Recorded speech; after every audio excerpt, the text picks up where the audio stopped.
যখন ছিল না ফেসবুক, ছিল না ইউটিউব কিংবা স্মার্টফোন, কেমন ছিল সে সময়? 90-এর দশকে যাদের জন্ম, তারা যেমন একদিকে অ্যানালগ যুগের শেষ প্রজন্ম, তেমনি ডিজিটাল যুগের উত্থানের সাক্ষী। কেমন ছিল 90 দশকের শৈশব?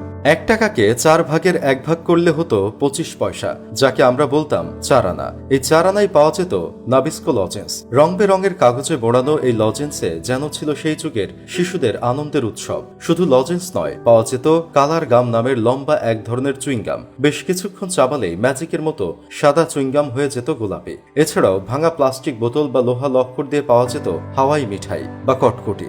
চকলেটের পরে ছিল খেলনা। তখন খেলার জন্য আধুনিক বা দামি কোনো খেলনা ছিল না। বৈশাখী মেলা কিংবা ঈদে ছেলেদের প্রথম পছন্দ ছিল টিনের পিস্তল, আর মেয়েদের মাটির হাড়ি পাতিল। আর কারো কাছে যদি ইয়ো থাকতো তাহলে তো কথাই নেই। প্লাস্টিক টয়ের উপর পাখা লাগাবে এক রকমের হেলিকপ্টার পাওয়া যেত। হাতে ঘষা দিলেই উঠতো সেই হেলিকপ্টার। পাবজি, ফ্রুট নিনজা সে সময় আমাদের কাছে ভিডিও গেম বানিয়েছিল বৃক্ষ গেম। বিভিন্ন আকার আর রঙের হতো এসব গেম। তবে পকেটে কিছু টাকা থাকলে তার বাবা মাকে ফাঁকি দিতে পারলেই চলে যেতাম ভিডিও গেমের দোকানে।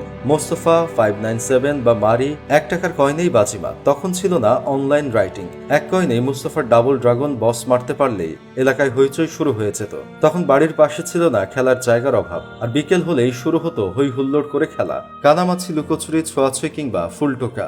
সন্ধ্যার আগ পর্যন্ত চলতো দৌড়ঝাঁপ। তবে বাবার কড়া নির্দেশ থাকতো, মাগরিবের আজানের সাথে সাথে ফিরে যেতে হবে বাসায়। বাসায় ফিরে হাত মুখ ধুয়ে শুরু হতো পড়া। পড়ার সময় মনে শুধু একটা জিনিসই চলতো, কখন হবে লোডশেডিং। মোমবাতি বা হারিকেনের আলোয় পড়লে চোখ নষ্ট হয়ে যাবে, এমন অজুহাত দিয়ে উঠে যাওয়া হতো পড়া থেকে।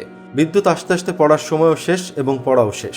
90-এর দশকে টিভিতে দেখা যেত মাত্র একটি চ্যানেল, ভিটিভি, আর তাতেই যেন ছিল রাজ্যের বিনোদন। বাংলায় অনুবাদ করে দেখানো হতো সিন্দাবাদ, রবিনহুড বা ম্যাগাইভার। এছাড়াও ছিল মিনা কার্টুন। আর শুক্রবার আসলেই সারাদিন অপেক্ষায় থাকতো আলিফ লায়লা। সে সময় বাংলাদেশের মানুষের সাথে পরিচয় হয় বিখ্যাত বাকের ভাই। সে সময়গুলোর কথা মনে হলে এখন শুধুই আসে দীর্ঘশ্বাস। কেউ হয়তো অতীতে ফিরে যেতে চাইবে, কেউ আবার সেই সময়ের কথা স্মরণ করে নিজ মনেই হেসে উঠবে। তবে 90 দশকের জন্ম নেওয়া শিশুরাই হয়তো প্রকৃত অর্থে উপভোগ করেছে নিজেদের শৈশব।